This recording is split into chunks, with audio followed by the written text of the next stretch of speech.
Testing.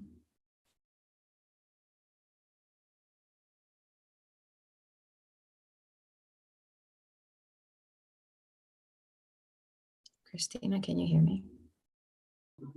Yes, I can hear you. Sorry. Making my coffee. Good morning. Good morning. Do you have a light in the room, Dr. Torres Rodriguez? Yeah, hang on.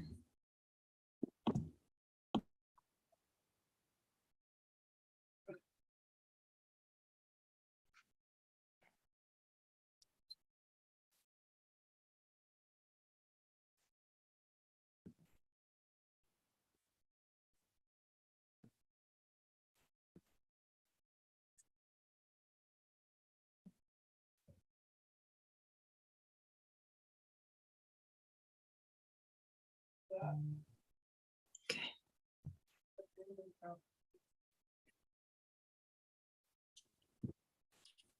I'm struggling with the altitude sickness. Oh, you're back in Christina. Aspen, right? I tried to get here like 16 hours early. I gotta have this Try the thing. one. Try the one, yeah. All the I know. precautionary measures, I took them all. I started early, electrolytes, everything.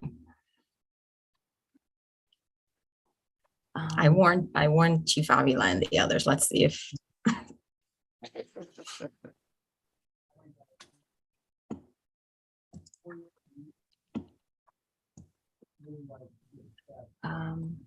And remind me, Superintendent, did you, we have the SPED contracts and then your item, the ROI. Did you need to go first for the conference or did you want to do the usual contracts? I'm okay. I'm okay. I know Wednesday is a different story, so I'll make sure Yes. that the board's aware for that one.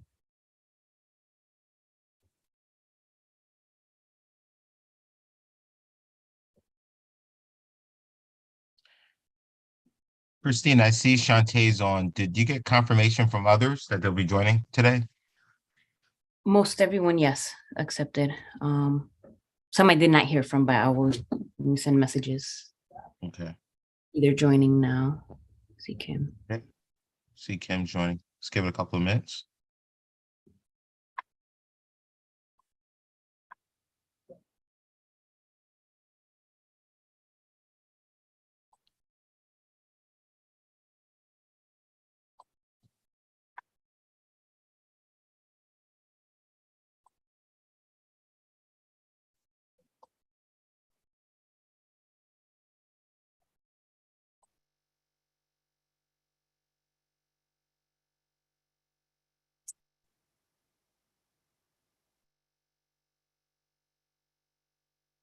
Nice sunroom, Kim. Sunroof, Kim.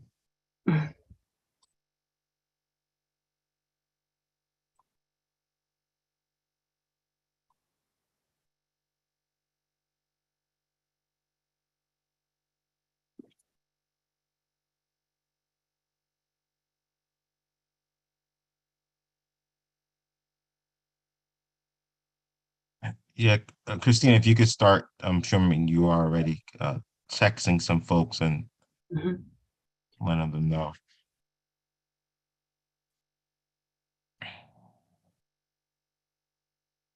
Was okay.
Okay, AJ is joining.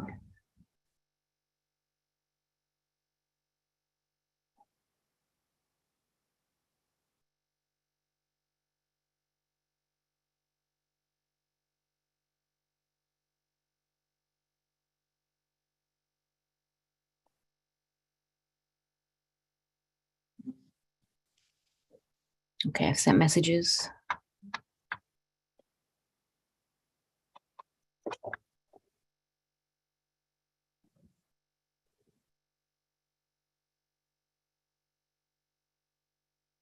Okay, we have Yvette. AJ, Kim, Shantae. And Francoise just texted she is about to join. All right. Once Francois joins, even though there is no vote being taken, I think that's a quorum or a majority of folks. So I think we can get started. Okay. And here we go. Awesome. Good morning, everyone. Thanks for joining. July 11th Committee of the Whole. I'm just still recovering from the weekend here. Superintendent, I think there's a couple items that you would like to discuss with the board. So I'll turn it over to you and your team and I guess walk us through. Christina, are you gonna kind of give us a visual of the order and then Yes. we're Here's hoping this. to just jump into the contracts and then have a discussion on our evolving definition and how we're continuing to work through the return on investment with Chief Penn and I. And for these items, we have Ms. Jennifer Hoffman on the line. So Ms. Hoffman, I'll turn it over to you. And Thank I you. will present your, give me 1 second. Thanks, Christina. I also have Allison Ward with us this morning, who is Special Ed Director, who has worked closely with our vendors on these contracts as well.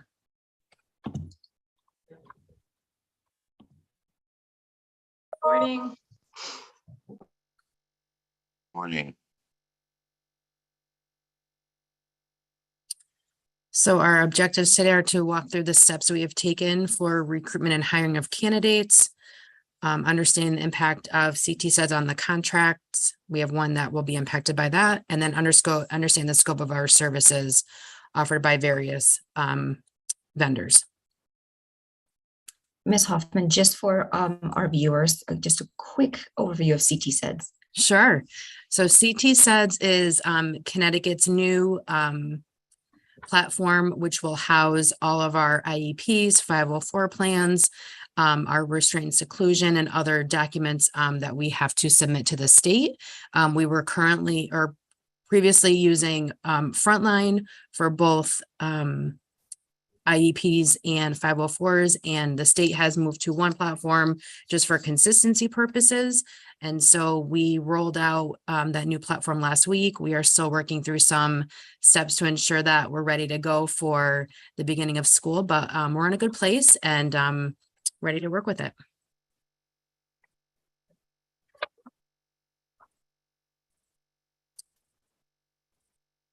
So just in terms of the steps that we've taken as a district in terms of hiring our own staff, we do know and we continue to face a shortage with our speech and language clinicians in terms of hiring. We've taken steps in terms of holding various recruiting opportunities starting back in March. We had another one in April and then again in May, just so that we could have a chance to talk with people looking at the district, as well as student teachers and other clinicians that were had placements in the district to see if we could hire them early as well. And then we've also collaborated with the National Black Association for Speech and Language clinicians. And Allison has a little bit more information on that if you want to jump in, but we've worked with them closely as well to try to hire and recruit clinicians. Let me go to the next slide.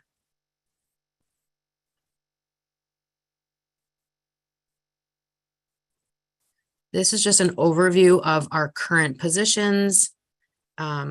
The candidates that have applied, this was, I think, captured last Thursday, so we may have a little bit of change there, but then some of our outcomes as well.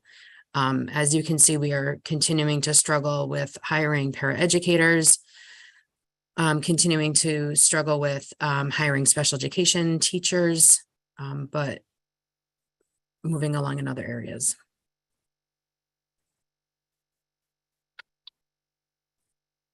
You can go to the next slide. So Frontline is the first contract we can start with. And like I said, because we are moving from Frontline to CT SEDS, an option that the state has offered or actually advised us is that we continue to keep our current contract with Frontline so that we can access our documents, which include IEPs, which are our students' individual education plans, and our 504 plans, as well as any evaluations that are housed in the document repository. We will not be able to write IEPs in Frontline. However, we will still need to access those materials as we move forward with CT SEDS. So this contract will allow us to have access to student records and data as we make that transition this year. And the total cost is $109,181.61. We're hoping that this is a short-term investment as we're in the middle of transitioning all of our records over to CT SEDS.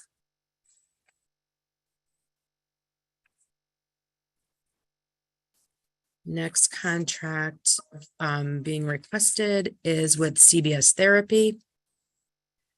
CBS Therapy has allowed us to contract speech and language clinicians, occupational therapists, physical therapists, and special education teachers. And this year we contracted 8.5 speech and language clinicians through the company. We are using our current funding to cover the cost. And we're looking at $1,852,552 for this contract. Allison, is there any additional information you want to add for CBS Therapy? I do have to say that CBS Therapy has been a partners with us for several years, and they've always been able to fill their FTEs, and so they're a very strong partner with us. Ms. Hoffman, can you give me a reminder as to what that contract was last year, or perhaps Chief Penn, if you have that? Or if it was for the same amount of. I don't think this was an increase. I think it went up Okay. just a tiny bit. I Right. think it was around 900. It was over 900 last year. I can get you the exact number if you'd like. Yeah, the one comment I'll add though is remember that these are contracts not to exceed. So that to the extent that we do find internal staff and are not required to contract out, this would be the maximum that we would expect to have. So it's entirely possible that if we do attract the staff that we need, these amounts will not be that high. I guess the question I'm wondering about, as we did last year, is that we are projecting that this will cover the current IEP needs of our students. Yes, and maybe I should have said that to begin with. The reason we are looking to partner with these vendors is because we have the IEPs are a legal binding document, which we need to implement. And so if we do not have the staff, meaning special education teachers, speech and language clinicians, occupational therapists, physical therapists, social workers, school psychologists, then we are out of compliance in implementing those IEPs.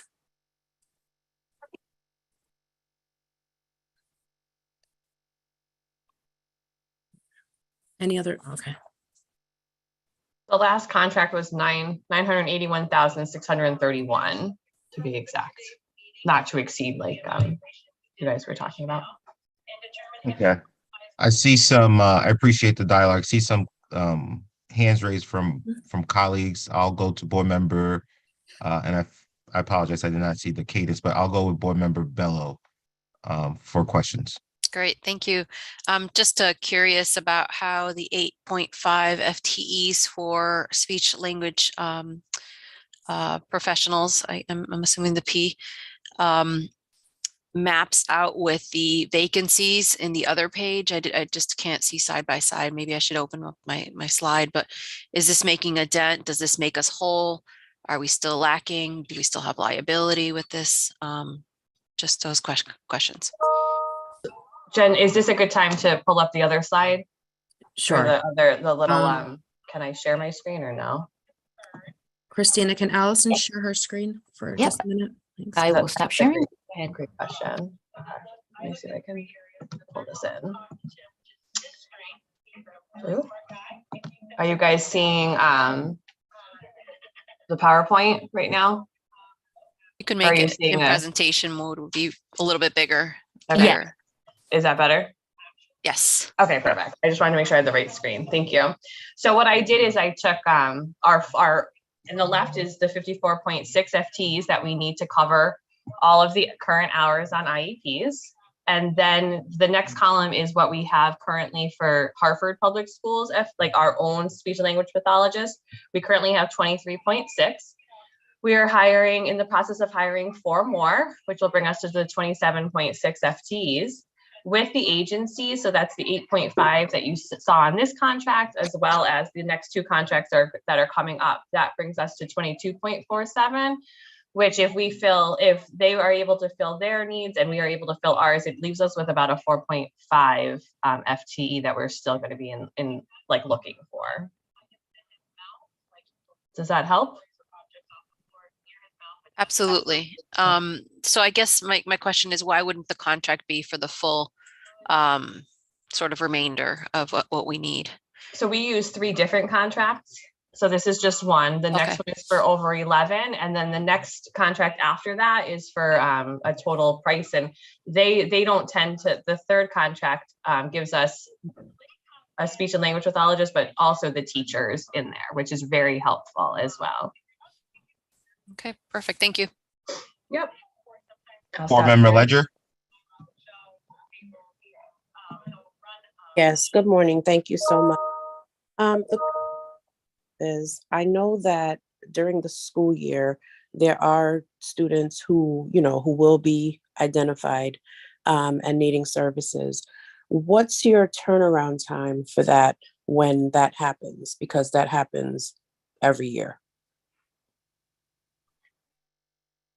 As far as having to add more speech and language pathologists, is that the question?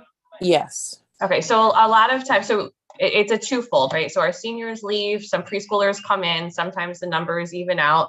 And so that kind of takes care of the preschoolers coming in. As we add, other students exit, which is wonderful because we want our students to be as independent as possible. And we tend to start to add FTEs when our caseloads get to be about 40 plus.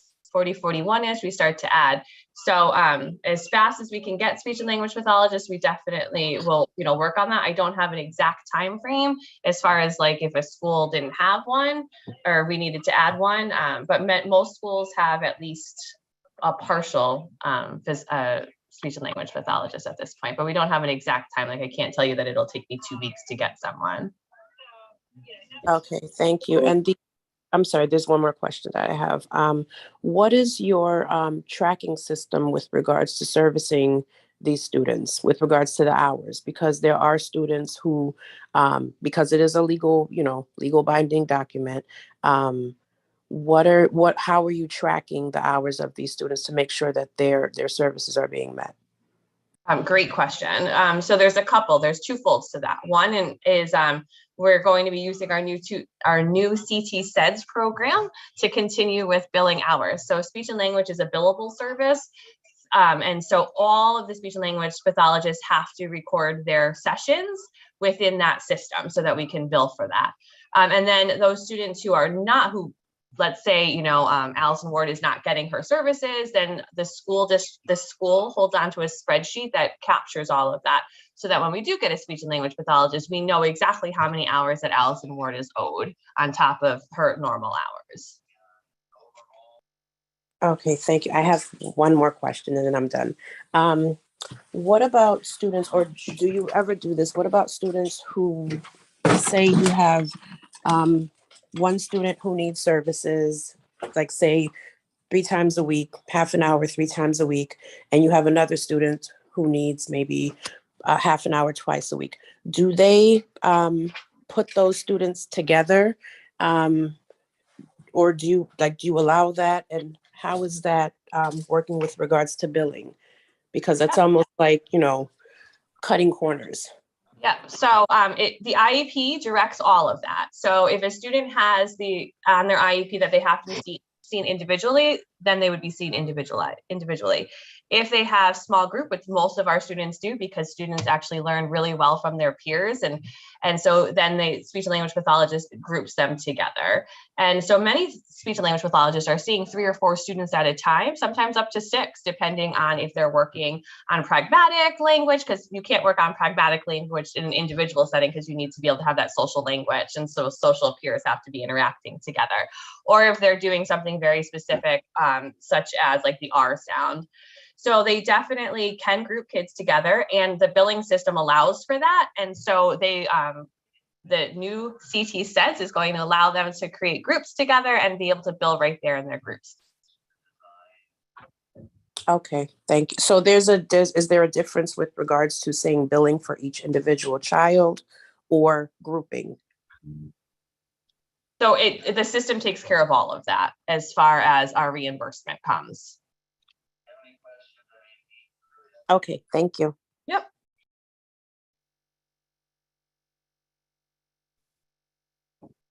Are there any other questions from other board members?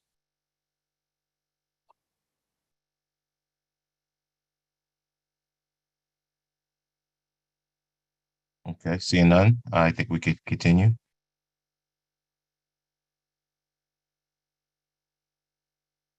Allison, do you want to take these next two because they're specific to?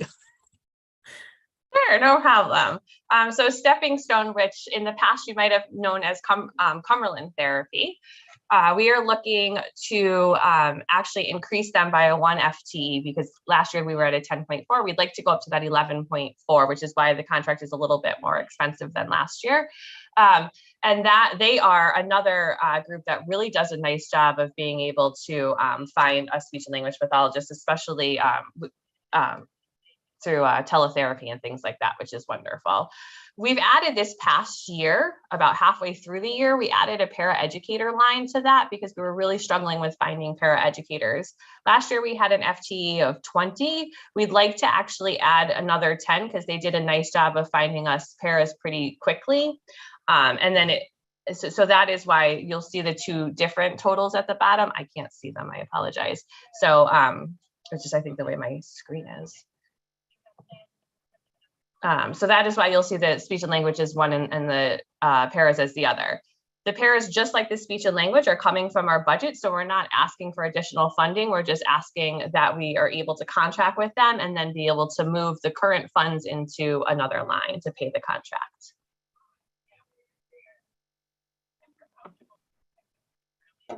Can the board members see the total at the bottom? I just want to make sure you, okay. Yes. Yes.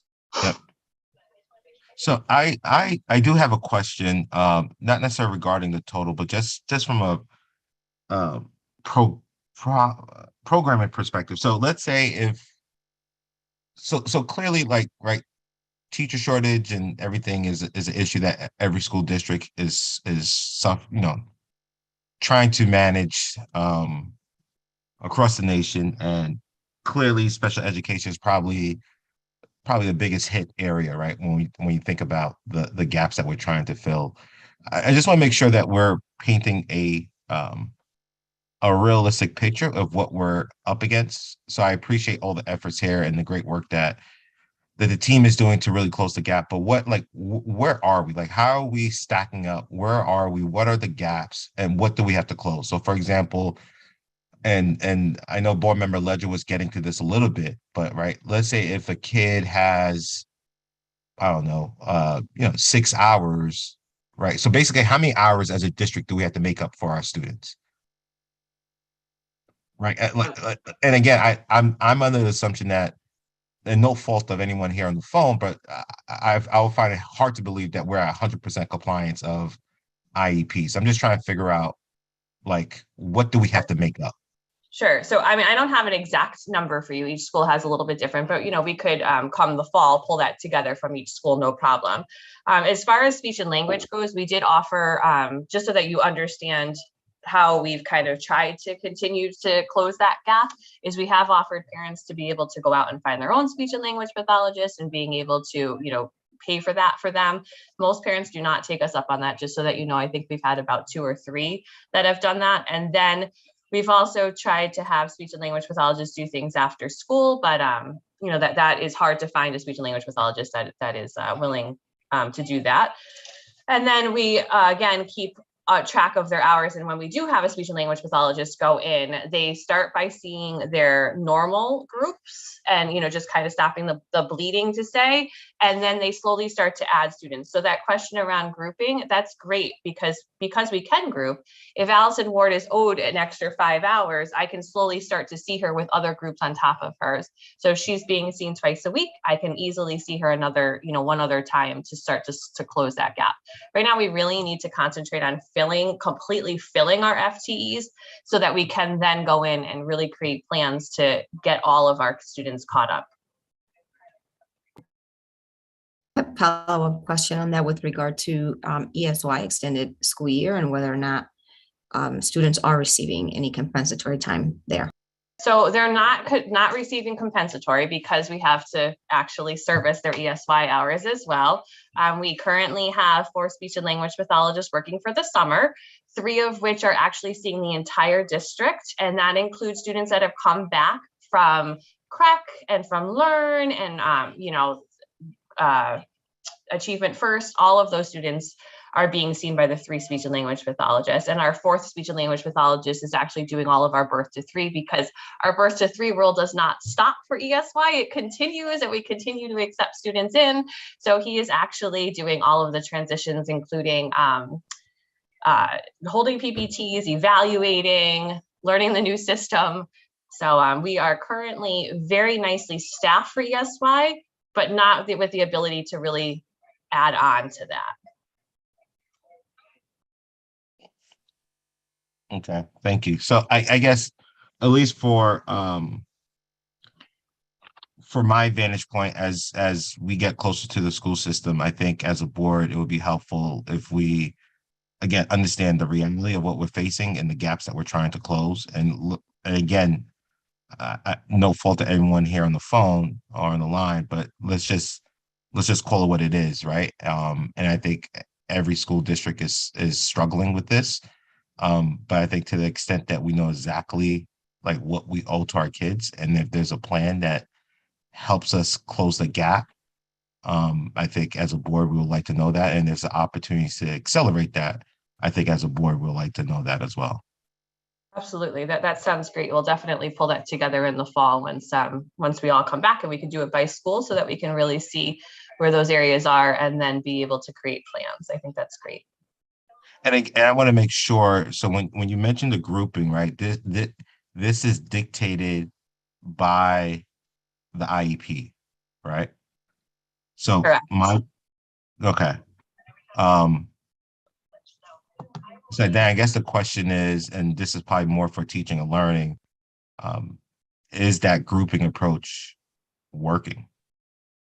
Or should it be individual? Again, I don't think we have to answer it right now. I would say that's something for potentially teaching and learning could take up in one of the committees or so forth. But I just want to make sure that we're, again, right, putting the students at the center of everything that we do, and that we're providing the best services for them. Chairman Rigler, if I may kind of pull on your question for a deliverable team, can we just add this to the list of presentations for perhaps teaching and learning in the fall? And I guess, Christina, then I'm tagging you as well, as we, you know, kind of work through the remainder of the summer, kind of mapping our sequencing out for reporting. Yes, absolutely. Thank you. Those are all my questions thus far.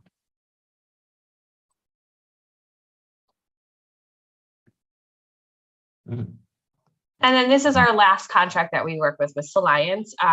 We've normally don't reach that 500,000, but it is nice to have that there, especially what they've been doing recently, and especially in the last couple of weeks, is being able to send us some special education teachers, which is really, really good. because most of they're very, very hard to find. So having it stay at that 500,000 gives us that wiggle room that somebody asked about, like, how do we add on? Well, there's an extra, I think it's about, I want to say it's between 200 and 250,000 that we have a little bit of wiggle room with, which comes out to about 3 to 4 FTEs, which is really nice. If they do find somebody and we need somebody, we can utilize that.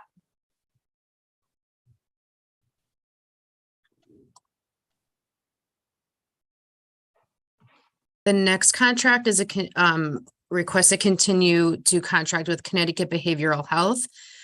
We used Connecticut Behavioral Health last year to contract a full-time BCBA who worked closely with a number of schools for students that had BCBA consult and direct services on the IEP. Connecticut Behavioral Health also has assisted with providing some feedback on models and service delivery for our students.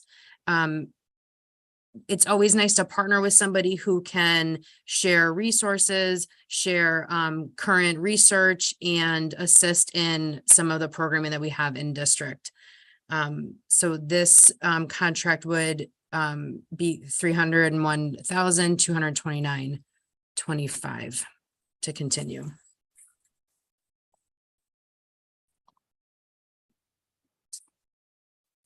The next contract is with Dr. Cohen, who has been a longstanding partner with the district. Dr. Cohen is able to partner with us when we have evaluation needs that come out of PPTs. He's able to provide psychiatric and neuropsychological evaluations for our students. He is involved in the oversight, evaluation, and potential counseling with parents. And again, as a longstanding partner, he knows our parents, he knows our team, and as a valuable resource for the district. And so we've been able to reduce this contract just based on current trends that we've seen. So we're moving from 140,000 to 100,000 for this year. Ms. Hoffman, one, I appreciate the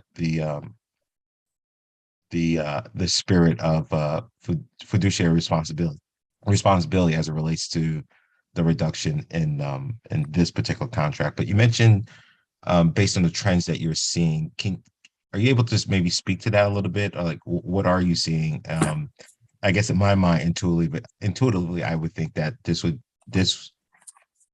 contract would have been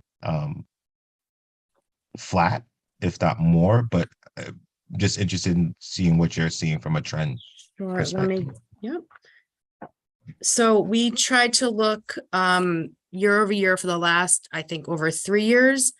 And so last year we were at 140,000 and we used about $65,000 of that contract. So again, that's sort of been the trend. We've gone from 65 last year, 90, I believe it was around 90 the year before. So I'm trying to balance that out. And again, using other resources that we have in the district to do these evaluations, and really just contract with Dr. Cohen when absolutely needed, instead of making it an easier avenue to take. Okay.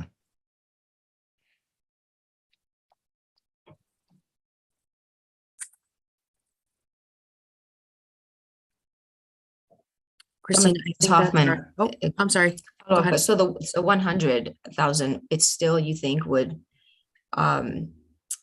give you some room if there was a Yes. higher need? Yes. And Chairman, Ms. Oliver raised her hand. Sorry, Ms. Oliver.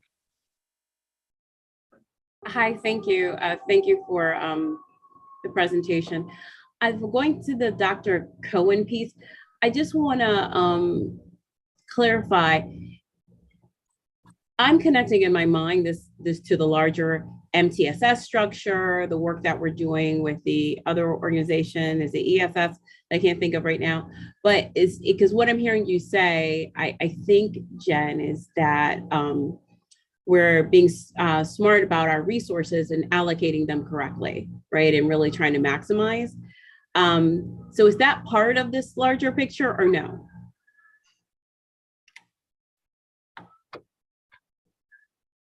I think we're early in the stages with MTSS to say that that's a contributor for why we're seeing a reduction. But I will say, as we work through and continue to build our MTSS process in conjunction with utilizing ESS as sort of that intermediary component with some of the work with our students, we may see a reduction. I'm not going to say we will always see a reduction. We will always have students that come to us with significant needs. And that is why I think it's smart to continue the contract with Dr. Cohen. He provides a different level of support and just, I think, background that we don't have in the district. And I think that's consistent with other districts as well. To partner with a psychiatrist in a large district only benefits what we do on a daily basis. We do see students, again, we have, students, like Allison said, who are exited because they're making progress. We also have students that, for a variety of reasons, may all of a sudden require that a higher level of support. And so keeping him on is how we sort of support those students. But like you're saying, the hope is that when we build up our MTSS process, we will have other supports in place for students. Great, thank you. That was very helpful.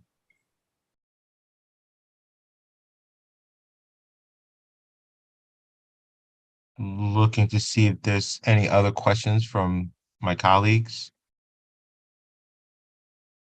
Mr. Walker, Pastor Johnson, Ms. Escobar, Ms. Brody, do you have any questions? This is Tyrone Walker.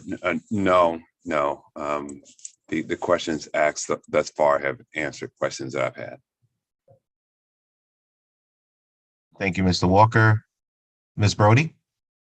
I don't have any questions now at this moment. Thank you. Thank you. I see Mr. Escobar's comments.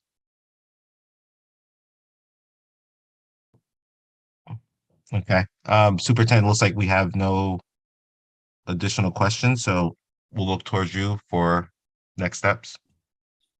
Yes, and so just want to clarify with regard to contracting. So this is right, the committee of the whole, we discussed the contracts here, and then the recommendation is for the contracts to be on the agenda for approval.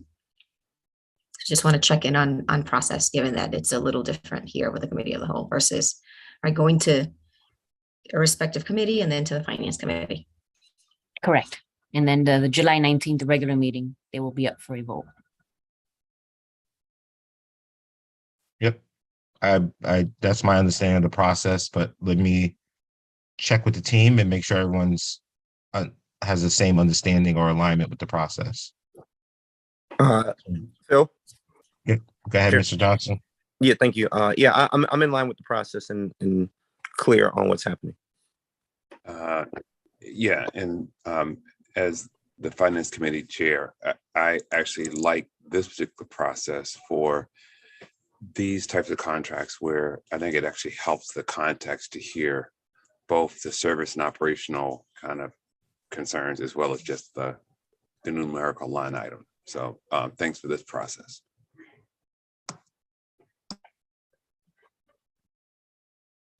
Great, thank you. I have a question in regards to process. So will these be on consent, or will they be their items that were taken up individually?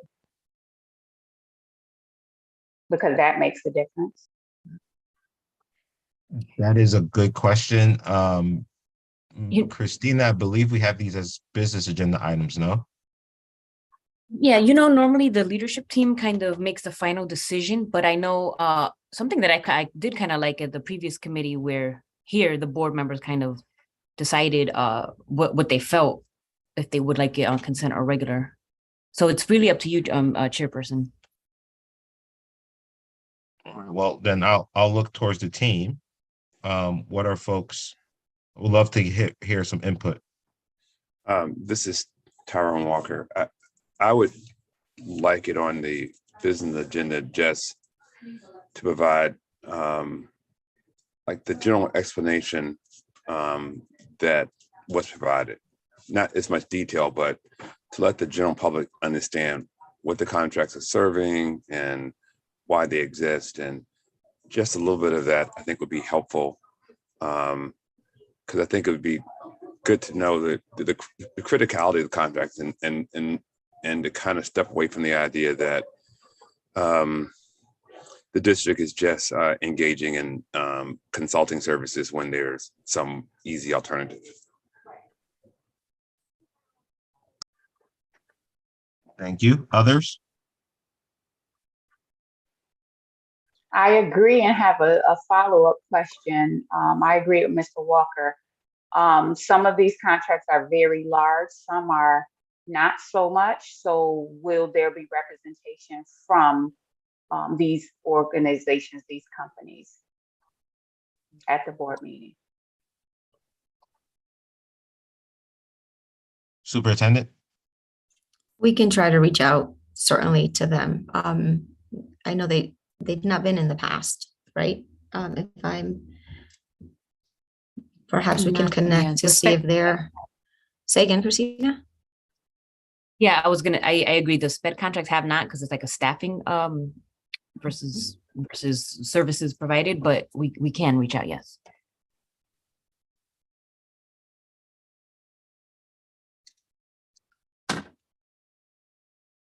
And to be clear, is this I'm sharing the screen, all of them you would like on business agenda? Or does it depend, or all of them? As of right now, I'm just taking input. I don't think we've made a decision as a Okay. leadership team. Understood.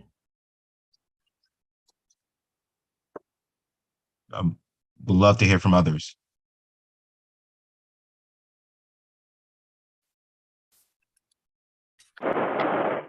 This is Francoise. I'd like to see some type of a spreadsheet tracking the hours that have, for servicing and unserviced, rather. So what's left over and, like very specific. Is that spreadsheet for the same as what we were discussing earlier for the fall, after kind of we go through the summer and go through the enrollment? Or is that a different? No, Same? I think it sounds like it's the same, or at least the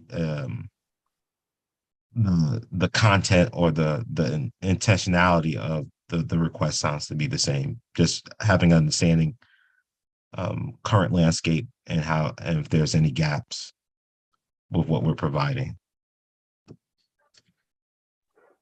And thank you so much. And also, just to add to that, it would be nice to get a report.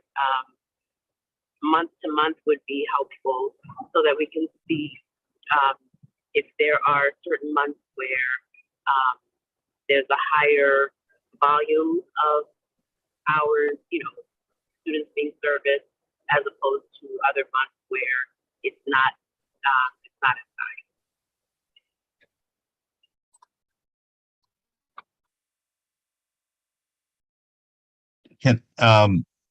Can I make a recommendation?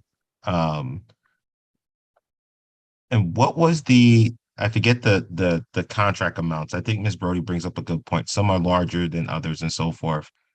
So one possible recommendation is maybe the two largest go on the business agenda for discussion, and the others are part of the consent. What do people think about that?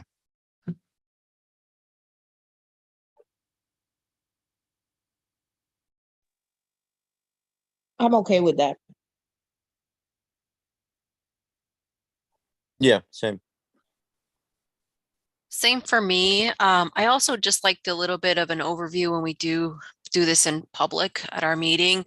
Just again, just as we heard here today, sort of the reason or the rationale for going from frontline to CT SEDS, just for again, to reiterate it in public. But I agree, we can consent the smaller contracts and discuss more fully the larger ones. Agreed. This is Kim. That works for me. Okay.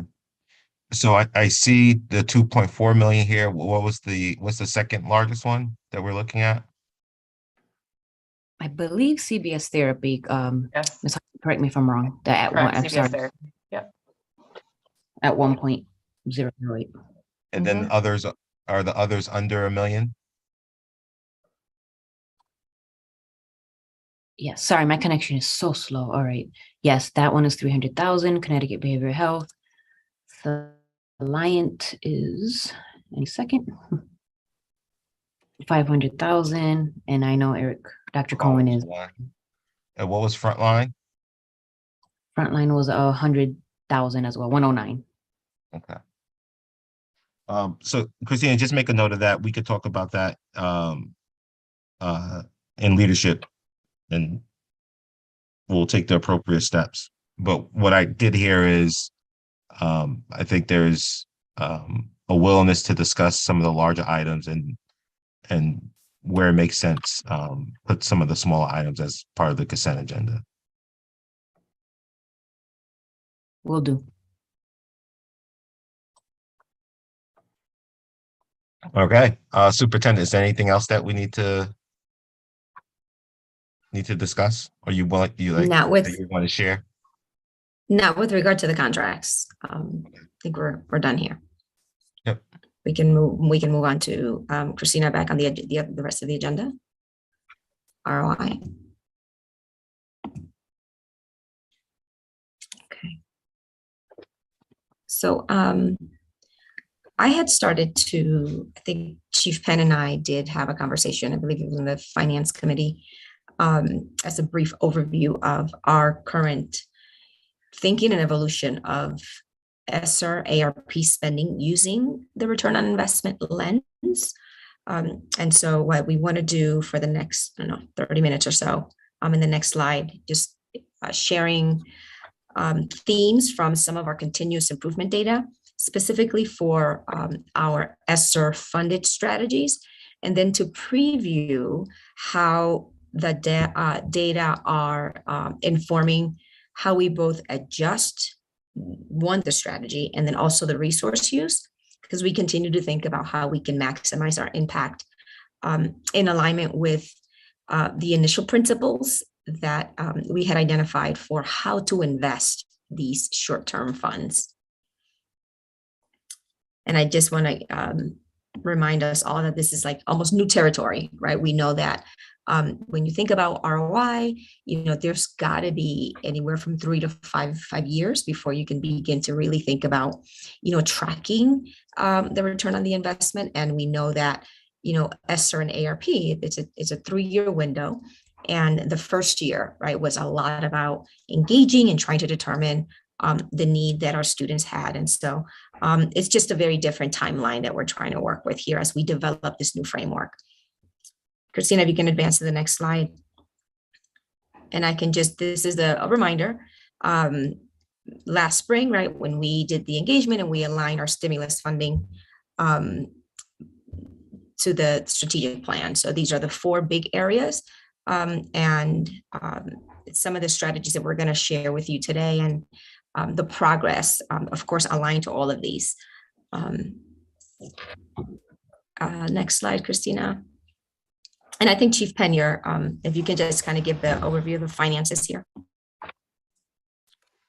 Sure. So I think as the board is familiar from the monthly financial reports that we've been providing, we've been tracking our ESSER spending across all 3 of the major grants that we received. And as the slide and the footnote here is important, as the slide notes, as of 5/31, our total ESSER spend had gone up a little bit to almost 26 million. I can confirm to you it's moved up about another 2 million since then into June, but at 28 million, we know we're kind of behind where we intended to be at this point, to the tune of somewhere between, I don't know, 17 and 20 million, give or take. And you'll see on the right-hand side of the slide, sort of where we had the big miss in terms of the spending. It was on the personnel side. Not surprisingly, being short on staff in the non-ESSER areas carried over into the ESSER areas as well. We went in with fully the intent of hiring upwards of somewhere around 210 people. And I think we wound up somewhere in the neighborhood of 120, somewhere in that range. And so one of the things we've started to look at as part of the CI cycle is, what do we need to think about differently as we enter into year 2 and year 3 before the funding goes away? But this kind of gives a pretty good breakdown in terms of big categories of spend, in terms of either what we were trying to do with the initiative, or grouping in terms of, if you think health and safety or technology or other investments that we were making. But we know we need to significantly redeploy the ESSER funds into next year. And we can go to the next slide then. Chief Penn and Superintendent, I'm sorry to interrupt, but I want to pause for a moment and maybe just refresh the group on what is the ESSER funding, like the actual, like, where's this money coming from? Sure. And what are the implications if we do not spend this money? Like, Sure. What happens if we do not spend this money? Well, what happens is, in a nutshell, we don't draw down the grant. We effectively return the funds to the state, and the state in this case is operating as a proxy for the federal government. These are all federal funds. And so we received a total of, rough numbers, 150-ish million. ESSER 1 was really geared around school safety and reopening schools safely and things of that nature, addressing technology leads so that students can learn remotely as well. But the other 2 grants, ESSER 2, and some people call it ESSER 3, I call it ARP sometimes, were really where the big money was, and that was designed at academic recovery was the biggest piece of it. And if you look at sort of the other federal grants that we receive, Title I, if you look at our IDEA grants, if you look at Perkins, if you look at McKinney-Vento, from a federal perspective, we're allowed to spend this money on anything that falls within those guidelines. From a state perspective, the state then had, I believe it was 4 different criteria that they wanted to add to really emphasize the spending at the local district level in terms of how these grants were aligned. So now we built these initial grant budget that the board saw probably around this time a year ago, 15 months ago, somewhere in that time frame, where we aligned our spending with both those state and federal priorities. It would be unfortunate in the sense that we had a one-time opportunity to spend some money if we had to return it. But it's not like we'd be penalized in any way that if we did not spend the money. Yeah, and I appreciate that. So me thinking 5-10 years from now, right? If we do not spend the money and we do not see significant improvement across all these lines, especially academic achievement, I'm sure I do not have to tell anyone what the potential storyline is going to be, right, for districts like Hartford, right?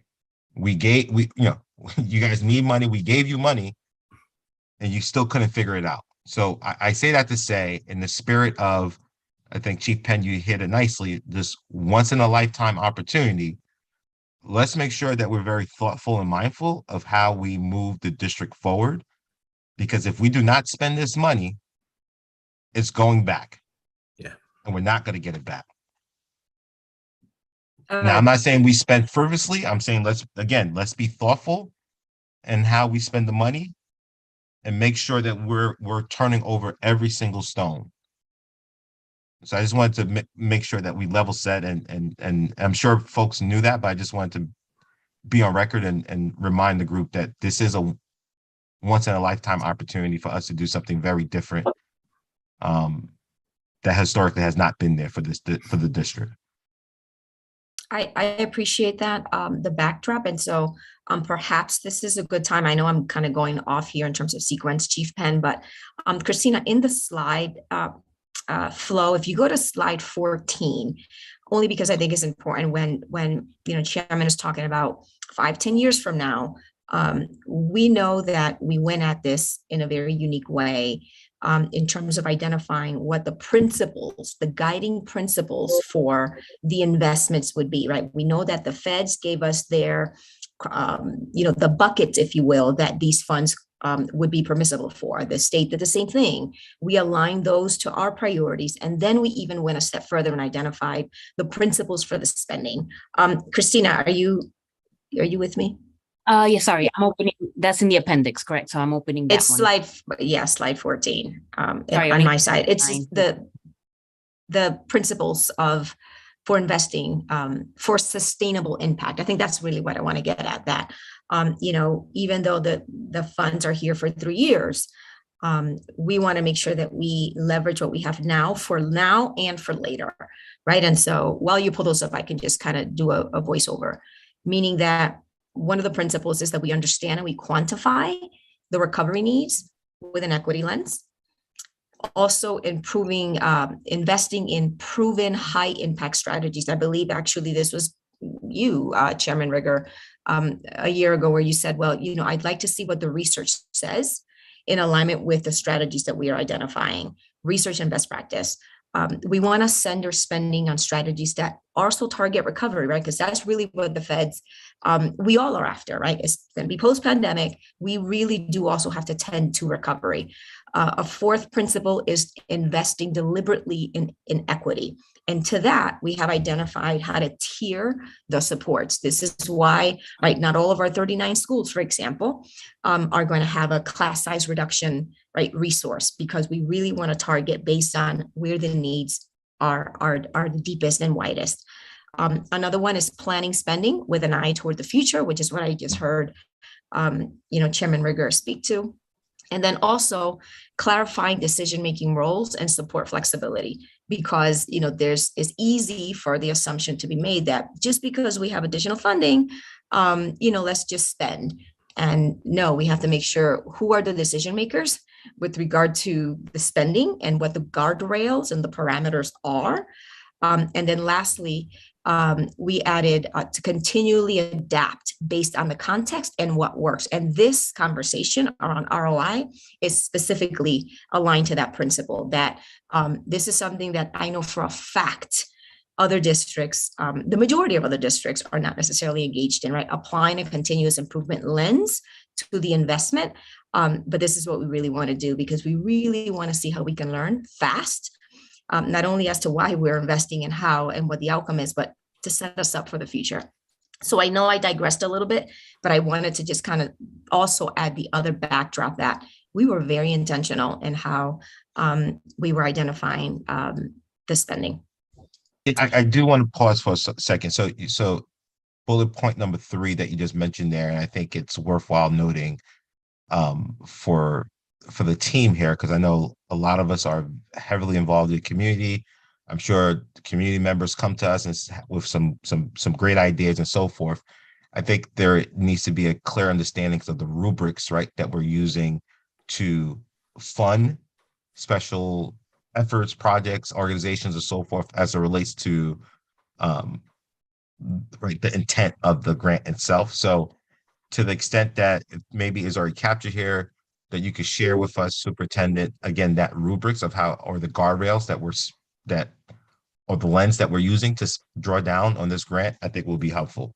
And also will keep everyone talking the same language as opportunities come about, whether it is through our, as a whole, as a board, or individually in the community. Yeah, there's a communications implications to this. Is you're not saying that, but I'm hearing it. And I know, Chief Penn, that when you join, ERS in that national network, we all struggle with this as to how do we continue to communicate and recycle, right? These the parameters. And so thank you for lifting that. And so I think Jesse is also on the call. And so we can think about how do we continue to bring these things up for our community in a recurring basis, not just around the guardrails, but like the impact and why we shifted. And today's information gets to that. Well, mostly impact for me, because I don't want to be misconstrued when I say, hey, we need to spend this money, and that means we're just spending without any rigor and so forth. So I just want to make sure that that's captured, that no, we're spending within the guardrails and very deliberate in how we spend down.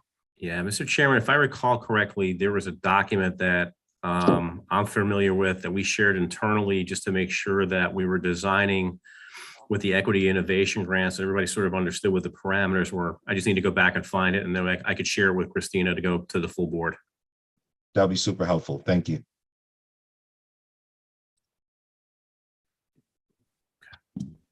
Christina, are you back on, or are you?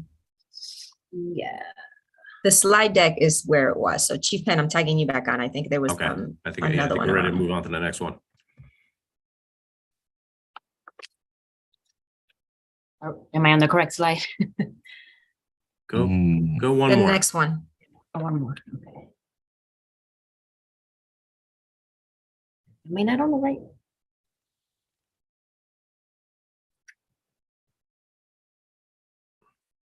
I thought we were on 5, no?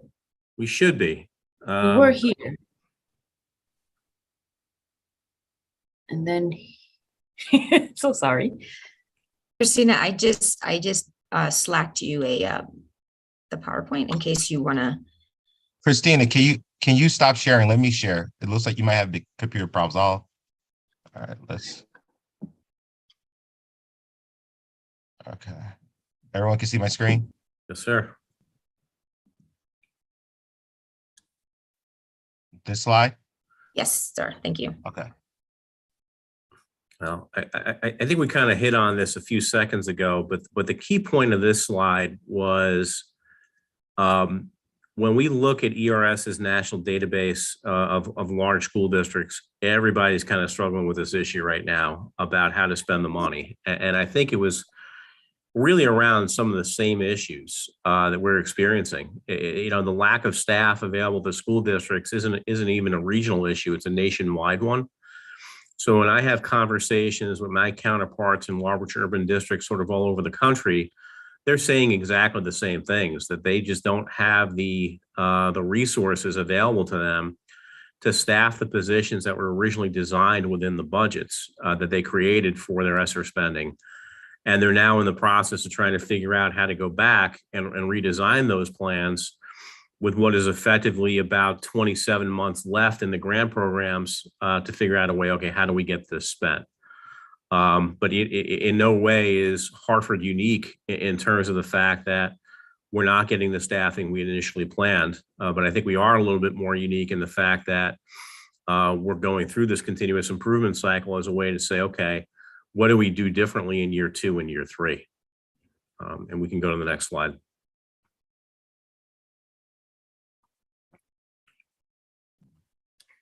So especially when we think about the short amount of time and that we have to spend the ESSER, and we've shared this slide before, I think, with the finance committee, right? So we want to really learn along the way. And as we kind of close year 1 and look to year 2 and 3, really the most important question that we have is, what have we learned and what does that mean about how we should adjust? And then when we, the board, Chief Penn, myself, when we've talked about having an ROI lens, when we make decisions about resource use, in the traditional sense, ROI is being used to make decisions about resource use by examining the outcomes of the strategies and investments that the system or the organization has made, typically 2 to 3 years after implementation. That is not the case, So that's the tension that we're having. The outcomes include the KPIs for us in our strategic plan or the board scorecard, But when we think about the context of using short-term dollars, we can't wait until they're right, the outcome data to reflect and adjust after the 3 years. So we are looking to implementation and leading indicator data to kind of help inform what is and what isn't working, right? We want to leverage qualitative and quantitative data, and then how we might approach our investments differently to maximize that impact, right? Leaning on our continuous improvement practices. So we've spent, the last couple of months kind of pulling together a pretty expensive data set around our ESSER investment, including some of the metrics that you see, right? You see here, fidelity, right? Did we do what we said we were going to do? Uptake, did the students and teachers attend and participate? What was the satisfaction? Did people like the experience? What about growth? Did the students learn based on the indicators that we have available? And, very important to us is bright spots. Where is it that it's really working? Even if it's in a school, in a grade, because that's what really we're looking at in terms of scalability. In addition to the quantitative metrics, we've convened focus groups of school level stakeholders, principals, assistant principals, our teachers, our social workers, to really look for feedback on what's working and why and where the challenges remain. So, essentially you would say, well, this is probably a non-traditional way of framework for ROI, but it's a unique way given, right, the constraints that we have in the shorter time frame that we have. In the next slide. So let's try to kind of work through this in terms of this framework that we have, right? So successes, right? We wanted to share some high level themes of looking at detailed data across all of the investments, starting with some successes. First, by and large, where investments played out as intended, we saw great results. So we have some high level examples here, right? Principals and district staff, they share that there was growth on interim assessment data in schools where our multi-tier system of support was fully staffed and the teams were implementing with fidelity, right? Because we know we weren't able to fully staff across all schools. Mental health clinicians, they really have helped students stay engaged and ready to learn, particularly in our middle schools where there are systems to identify student needs. This is, for example, where ESS comes in. We saw some of that data and how it was helping students on multiple indicators.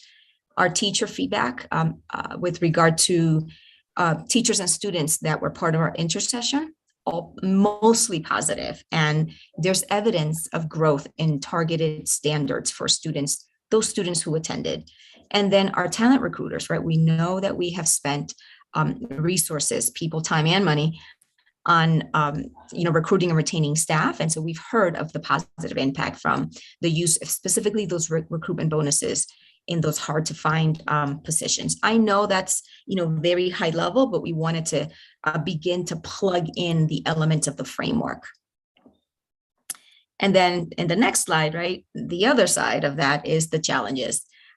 We have experienced some challenges, most notably in hiring challenges, particularly our teachers and paraeducators.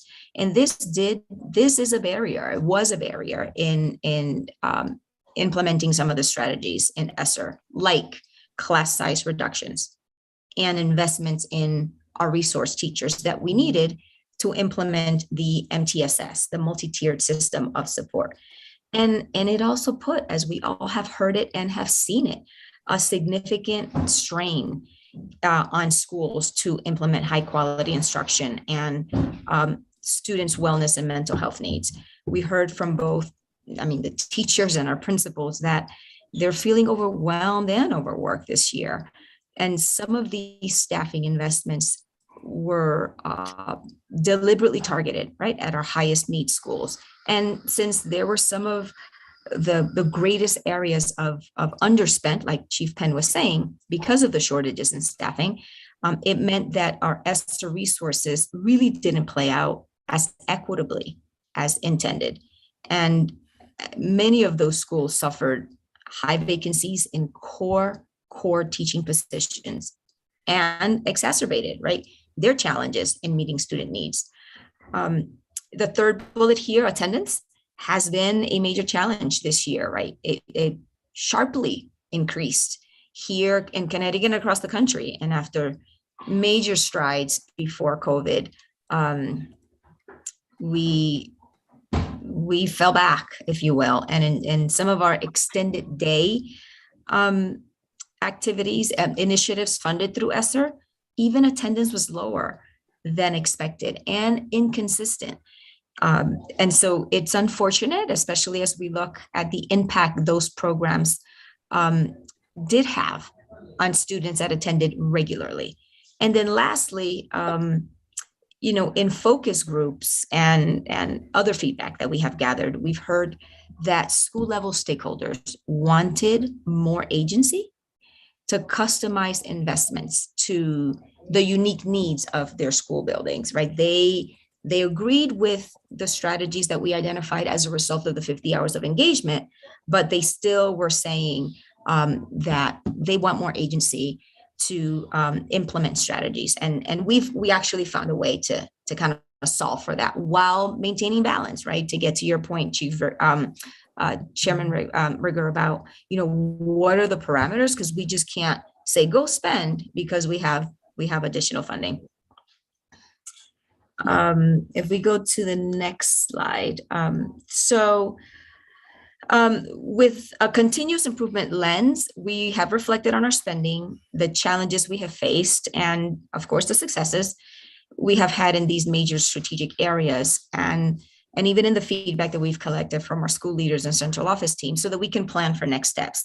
Principals have shared with us that the persistent staffing challenges continue to get in the way of strategy implementation, and that they need our support in finding new and different ways to pay and hire staff so that they're able to take on additional responsibilities to support student learning and recovery. We also know through our conversations that school leaders, right, like I just said, want the agency and the flexibility to adapt spending to their school's context.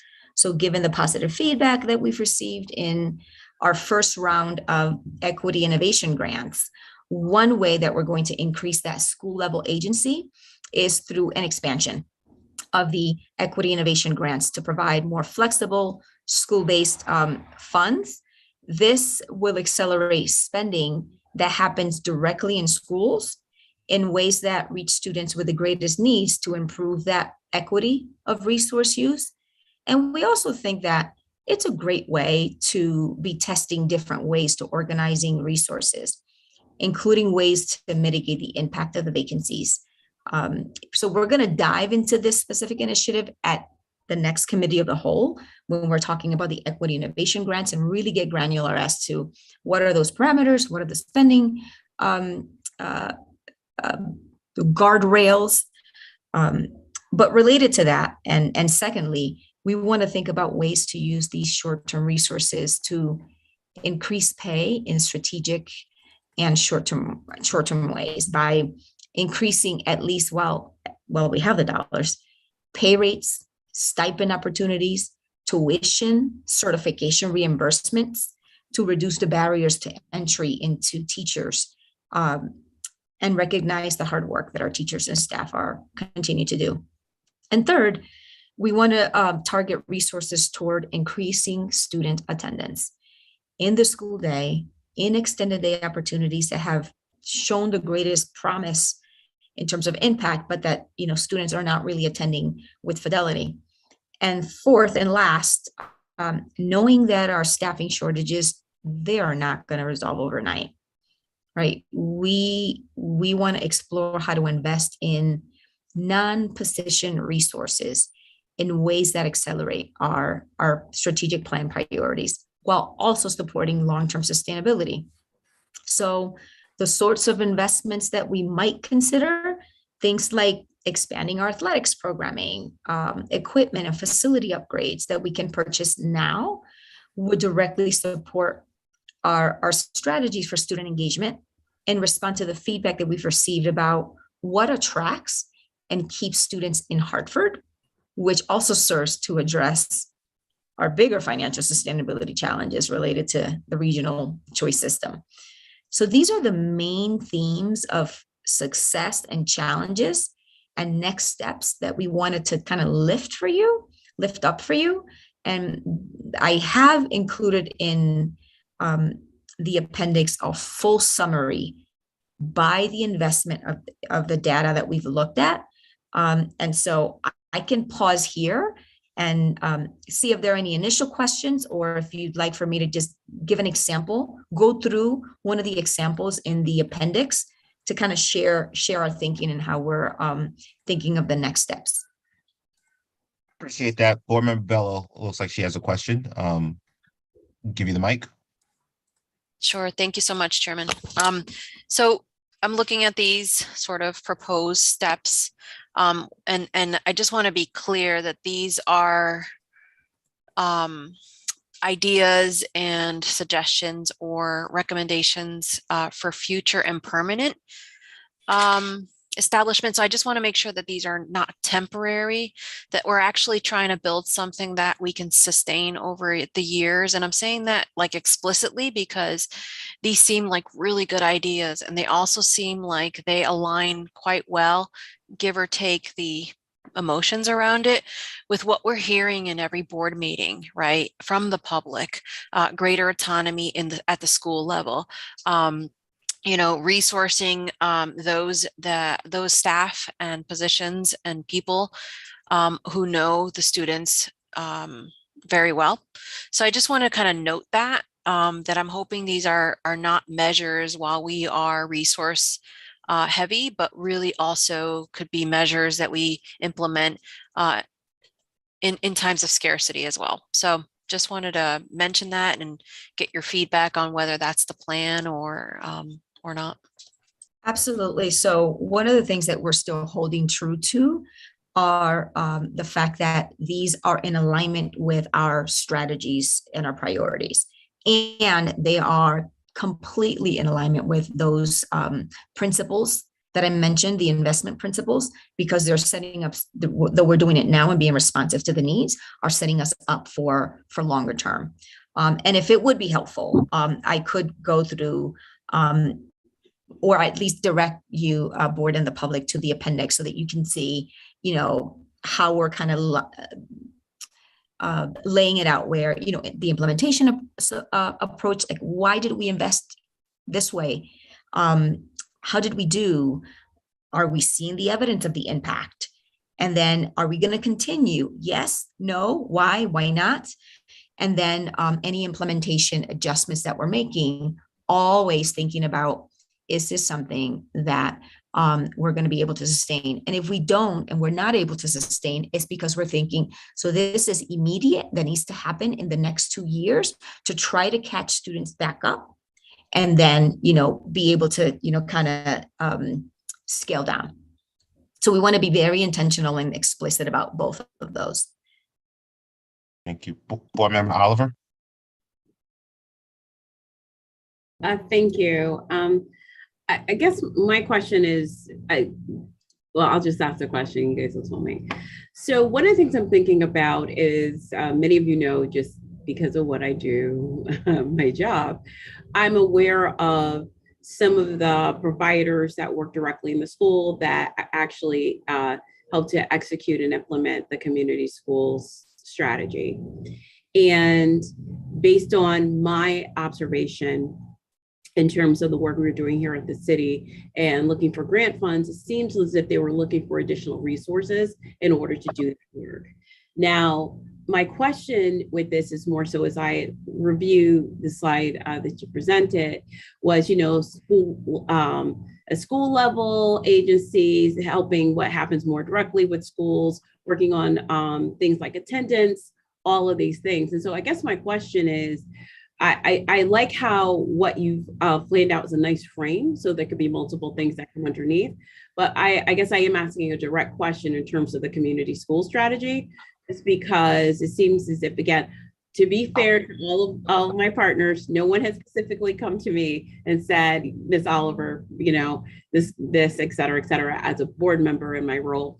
But it just appears based on some things that I'm observing that there appears to be a need. And I guess I'm just wondering if that's part of some of this thinking here. So I know that I heard a little bit about that, Ms. Oliver. I think it was you that referenced it last time. And I did kind of huddle with Chief Black Burke, who is actually exploring that a little more with a specific community partner. And the initial conversation that we had was that she believes that there's more technical assistance, for lack of a better word, that the district has to provide to that agency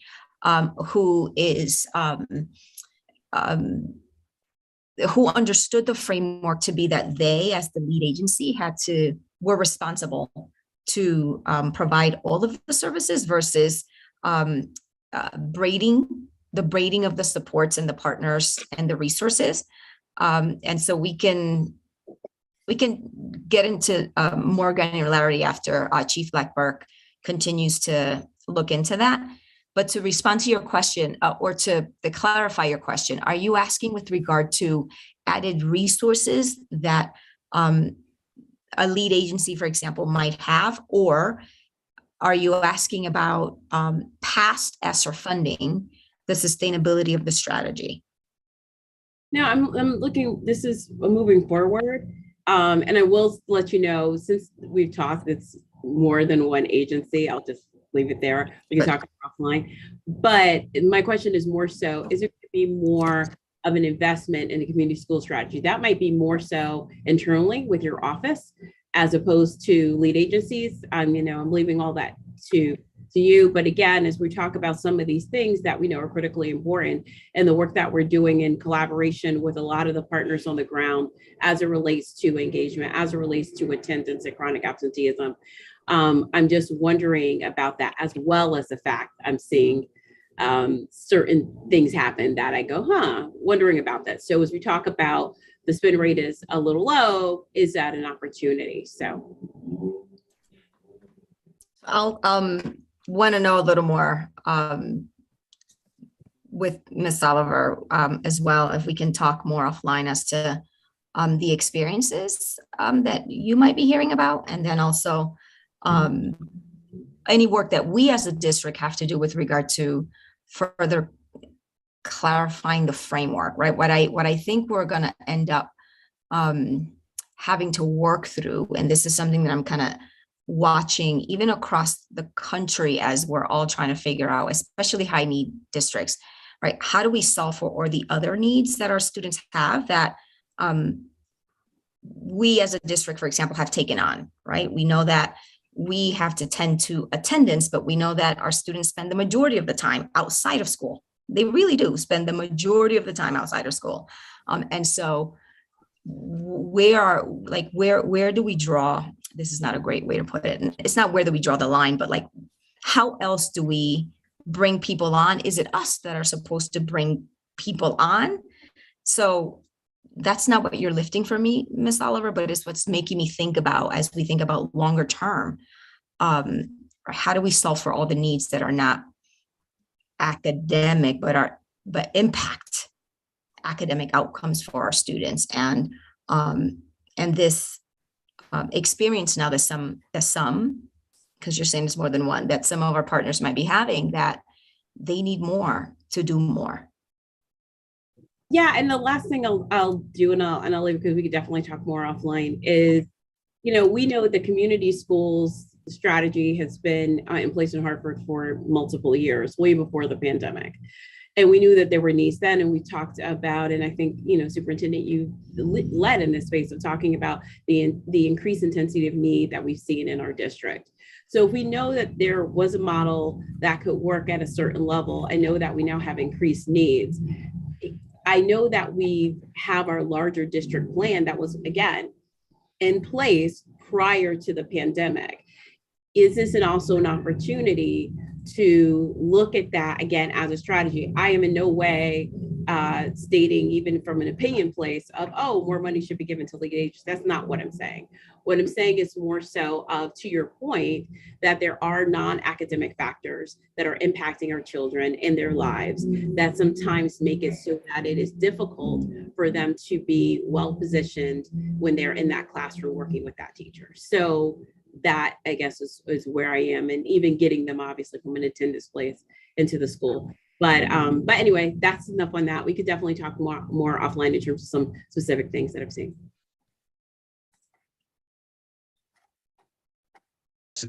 So this is Phil. So I appreciate the dialogue, and I'll just go back to what I said initially. Whatever idea you come up with, it has to pass the test for the organization that provided the funding, which is the federal government. So yes, I hear the conversation. You can get creative as you want, but I'm on record telling you we have to be in compliance with what the intent of the original grant was.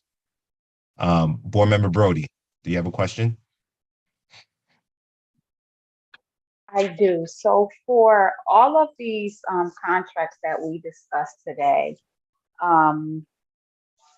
as probably was mentioned last year and probably many years before that, about receiving information pertaining to the current, if it's a renewal, right? So am I to assume that the few bullets that was provided in this presentation is an attempt at giving data in regards to these particular organizations or companies is what we're being offered as far as progress, background, what, you know, some of the questions that actually came up today are questions that I would have thought we would have seen, you know, from previous years and previous requests. And I can be more specific. So on Frontline or CBS Therapy probably would be a good one. So it was information that was presented, just how much we're contracting, mention some vacancies, but it doesn't provide data speaking to the actual work with students. Yeah, Board Member Brody, I think that's actually a good point, and I think that's part of the conversations that we're going to have with the two larger contracts.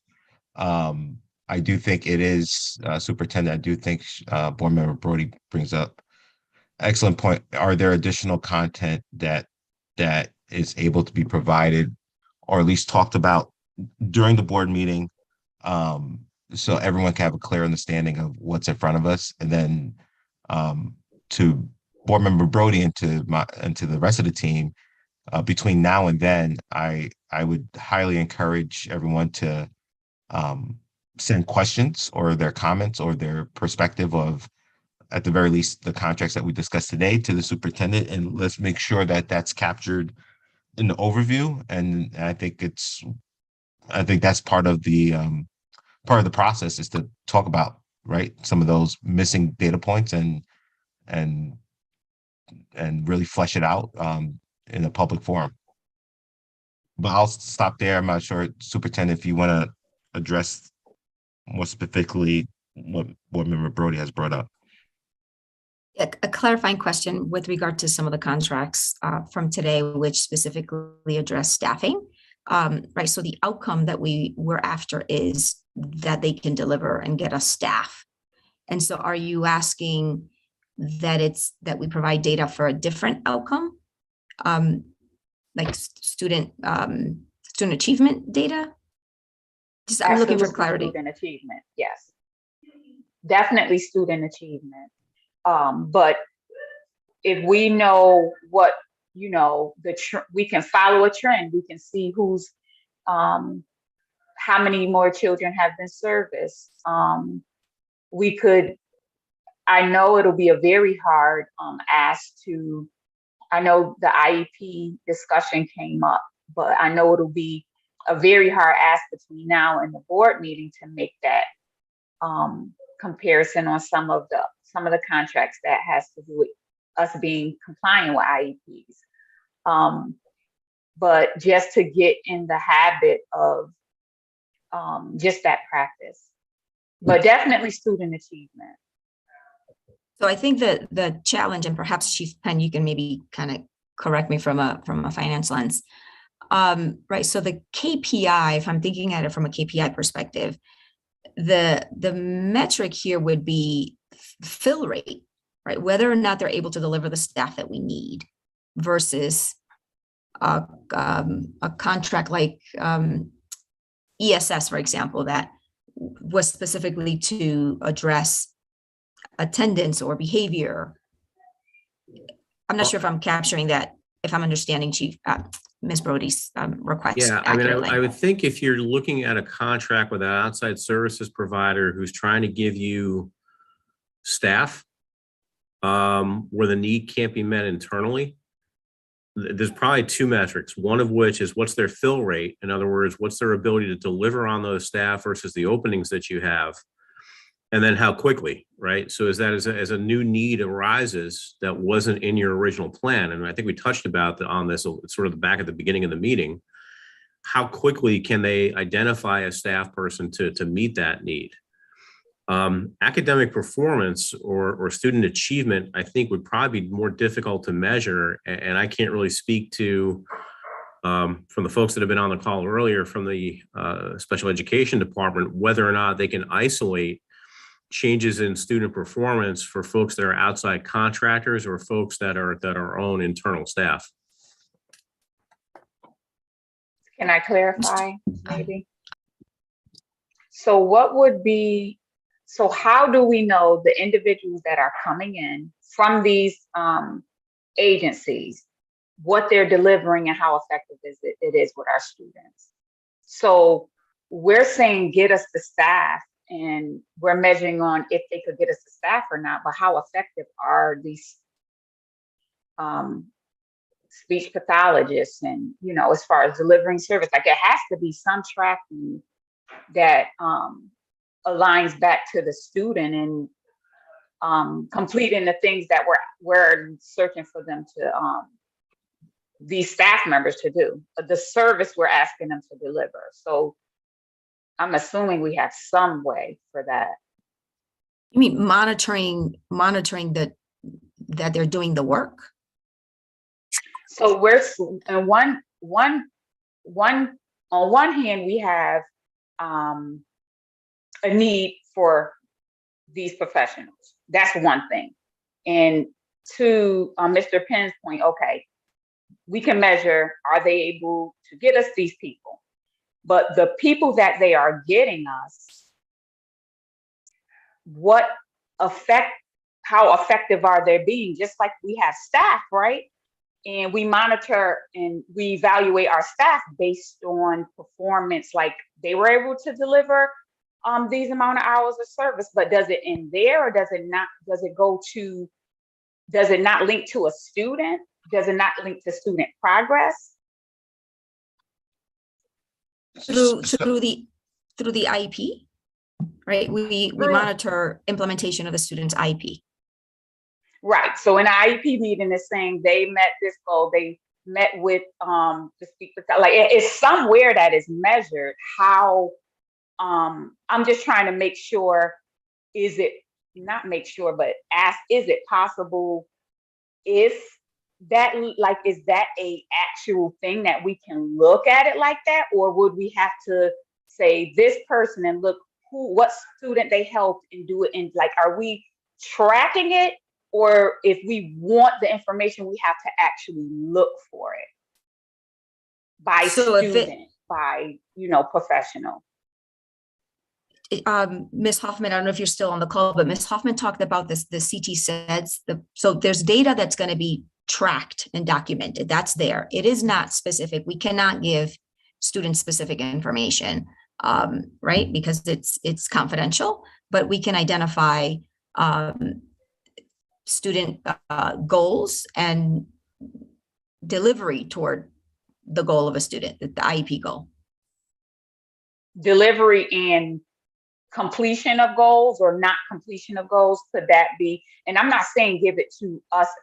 I'm saying how to you internally, the ability to track a person to a student to a goal met, goal not met. If we're asking for information as board members, of course it will be generalized as to, we have this employee, they were working with this group of students, this is the percentage of goals that were met, that sort of thing. So it would be two different asks if a board member is asking for, you know, the successes. But for you internally, is there something set up that you can see? This person worked with these students, goals, outcomes, not goals met or not met. It's a legal requirement. Chief Hoffman, Ms. Hoffman, can you, do you have anything else to add to that? Now I understand Sure. what Yeah, Ms. yeah. Brody is saying. Yep. So we're required to report quarterly on IEP goals and objectives. So we will have a tracking mechanism for the potential vendors that we contract to see the students they're assigned to, and then we can track those the goals and objectives on a quarterly basis as to what type of growth has been made. We also have an obligation to hold annual PPTs as well as triennial. So triennial PPTs will include evaluations for the students. And so staff are required to provide updated evaluation measures to show progress on those goals and objectives as well. But at the very least, on an annual basis, we update the goals and objectives.